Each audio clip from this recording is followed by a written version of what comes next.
வணக்கம். நான் உங்கள் பிருந்தா சங்கர். இன்று நம்மோடு சிறப்பு விருந்தினராக இணைந்திருப்பது தெய்வீக ஜோதிடர் ஏஆர் பாலகிருஷ்ணன் ரெட்டி அவர்கள். வணக்கம் சார். என் அன்பு சகோதரிக்கும் தமிழ் வருட புத்தாண்டு வாழ்த்துக்கள். இந்த தமிழ் புத்தாண்டு வருடம் ஆனது பலரும் எதிர்பார்த்து காத்திருக்கக்கூடிய ஒரு விஷயமா அமைஞ்சிருக்கு. ஏன்னா பல பிரச்சனைகளை தாண்டி மக்களுடைய வாழ்வாதாரமானது கடந்து போயிட்டு இருக்கு. அந்த வகையில இந்த புத்தாண்டு அனைவருக்கும் சீரும் சிறப்புமாக செல்வ செழிப்போட இருக்குமா அப்படின்றதுதான் மிகப்பெரிய கேள்விக்குறியா இருக்குது. இருக்குமா சார்? உங்களோட தமிழ் வருடம் மொத்தம் 60 வருடங்கள். அதுல இது 40வது வருடமா தமிழ் வருடம் வருது. பராபவ வருடம் அப்படின்னா முதல்ல அதனுடைய அர்த்தமே என்ன தெரியுங்களா?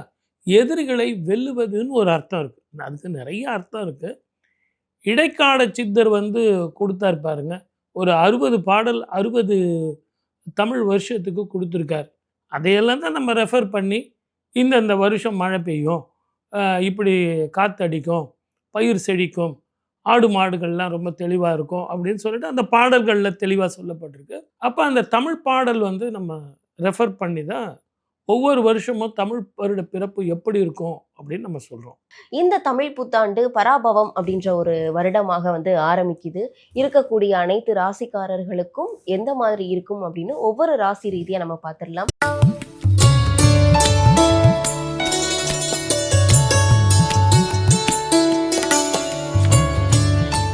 முதல்ல மேசராசிக்காரர்களுக்கு இந்த தமிழ் புத்தாண்டு வருடமானது எப்படி செல்வ செழிப்பா இருக்கும் நீங்க நினைக்கிறீங்க சார்? எப்பவுமே நான் மேஷராசிக்கு சொல்லும்போது என்ன சொல்லுவேன்னா, உங்க கோபத்தை கொஞ்சம் கம்மி பண்ணீங்க, அதே நேரத்தில் புதிய வேலைவாய்ப்புகள் நல்லா இருக்கும், தொழில் பண்ணுறவங்களுக்கு நல்லா இருக்கும் அப்படின்னு நான் சொல்லுவேன். ஏன்னா இவங்க ரொம்ப எனர்ஜி உள்ள ஒரு ஆட்கள், ரொம்ப தெளிவாக சிந்திப்பாங்க. நான் கொஞ்சம் இவங்களுக்கு சொன்னால் போதும், ரொம்ப பிரமாதமாக மெட்டீரியலைஸ் பண்ணிடுவாங்க. உழைப்பதற்கு இவங்க பயப்படக்கூடிய ஆட்களே கிடையாது. தெளிவாக சிந்திக்கக்கூடியவர்கள், தீர்க்கமாக முடிவு எடுக்கக்கூடியவர்கள். இவங்களுக்கு 7.5 சனி ஆரம்பம். இந்த வருஷம் ஆரம்பிக்கும் போது 3ஆம் இடத்துல இவங்களுக்கு குரு இருக்கிறதுனால 4ஆம் இடத்துக்கு குரு போகிறார், 5ஆம் வீட்டுக்கு குரு போகிறார். ஆக 3, 4, 5ஆம் வீட்டுக்கு குரு பார்க்கிறார், குருவோட வீட்டுக்கு போகிறார். குருவோட பார்வை இவங்களுக்கு வரும்.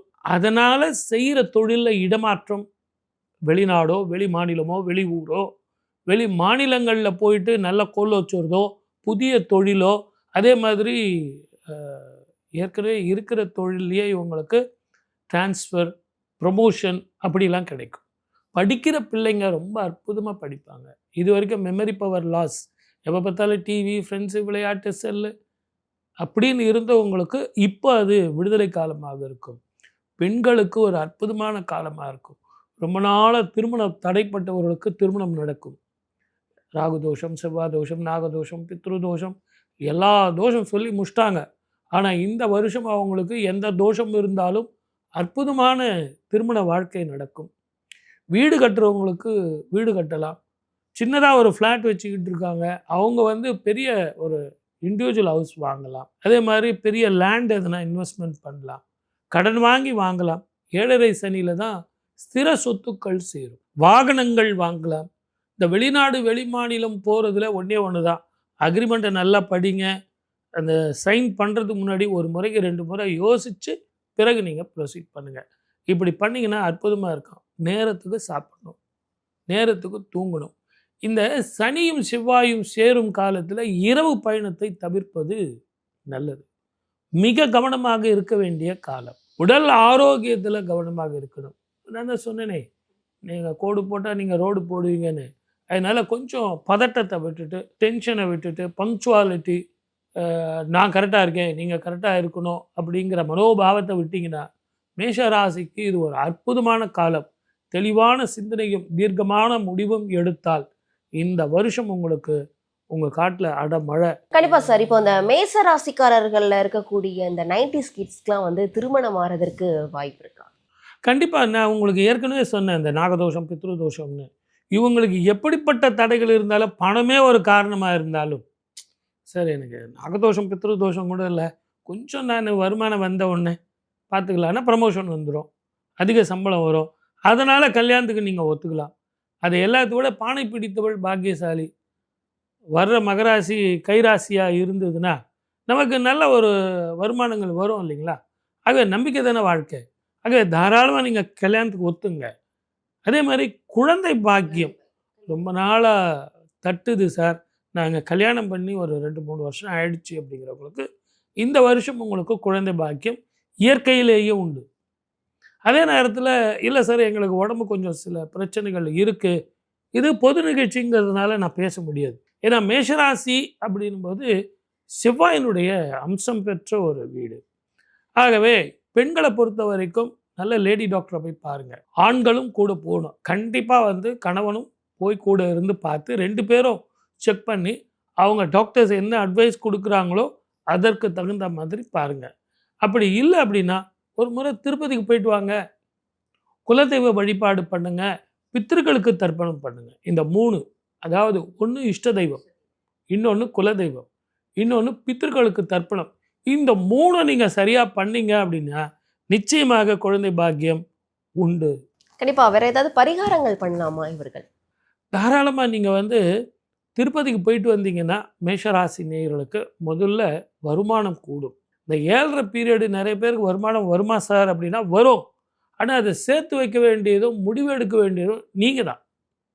ஆகவே இந்த காலகட்டத்தில் தெளிவான முடிவு நீங்கள் எடுத்து வெளிநாட்டுக்கு போகலாம். பெங்களூரோ, மைசூரோ, ஹைதராபாத்தோ, சார் கூப்பிடுறாங்க சார் போயிட்டு வரட்டுமா, எனக்கு பயமாக இருக்குது, இங்கேயும் நல்ல வேலையாக இருக்குது, என்ன கொஞ்சம் சேலரி கம்மியாக இருக்கே, ரெக்கக்னேஷன் இல்லை, அப்போ நான் போட்டுமா சார் அப்படின்னா தாராளமாக போகலாம். அதே நேரத்தில் உங்களுக்கு மறுபடியும் குரு மாறும்போது உங்களுக்கு ஒரு இடமாற்றம் வரும். இரவு பயணத்தை தவிர்ப்பது நல்லது. கண்ட நேரத்தில் கண்டதை சாப்பிடாதீங்க. நேரத்துக்கு சாப்பிடுங்க, நேரத்துக்கு தூங்குங்க. எந்த நேரத்தில் எங்கெல்லாம் பிரியாணி விற்கிறாங்கன்னு சொல்லிட்டு தெரிஞ்சுக்கிட்டு அங்கெல்லாம் போய் சாப்பிட்டுக்கிட்டு உங்கள் வயிறை கெடுத்துக்காதீங்க. 2வது, எவ்வளவு நேரம் உழைக்கிறீங்களோ அவ்வளவு நேரம் நீங்கள் பணம் சம்பாதிக்கலாம். இது ஒரு சரியான காலம். இந்த காலத்தை நீங்கள் பயன்படுத்திங்க. இந்த தமிழ் புத்தாண்டுல எந்த மாதிரியான சிறப்புகள் இருக்கும், எந்த மாதிரியான கஷ்டங்கள் இருந்தால் அதை எப்படிலாம் சரி செய்யலாம் அப்படின்னு சொல்லிட்டு ஒவ்வொரு ராசிக்காரர்களுக்கும் தெளிவாக உங்களுடைய விளக்கங்களை கொடுத்தமைக்கு நன்றி. 12 ராசிக்காரர்களுக்கும் பலன்களும் பரிகாரமும் சொல்லியிருக்கேன். ஆனால் இது எல்லாம் பொது பலன்தான். ஆனால் உங்கள் ஜாதகத்துக்கு இப்போ என்ன மகாதிசை நடந்துக்கிட்டு இருக்கு, கிரக ஸ்திதிகள் எப்படி இருக்குது, சனீஸ்வரரும் குருவும் ராகுவும் கேதுவும் மற்ற கிரகங்களும் எப்படியெல்லாம் ஸ்திதி இருக்குது, அந்த பலன் உங்களுக்கு எப்படி கொடுக்கணும் அப்படிங்கிறத பார்க்கணும். ஆகவே இது ஒரு இன்ஸ்டன்ட் ஃபுட்டு மாதிரி இதை நான் கொடுத்துருக்கேன். எது எப்படி இருந்தாலும் எனக்கென்ன மனக்கவலை, என் தாய்க்கன்றோ தினம் தினம் என் கவலை. கிரகங்கள் எப்படி வேணாலும் போகலாம், ஆனால் வாழ்க்கையில் வெற்றி பெறுவது தான் நமது குறிக்கோள்னு சொல்லி வாய்ப்படுத்த அத்தனை நல்ல உள்ளங்களுக்கும் என் அன்பு சகோதரிக்கும் என் அன்பு வணக்கங்கள். நன்றி, வணக்கம். சர்வே ஜனா சுகினோ பவந்து.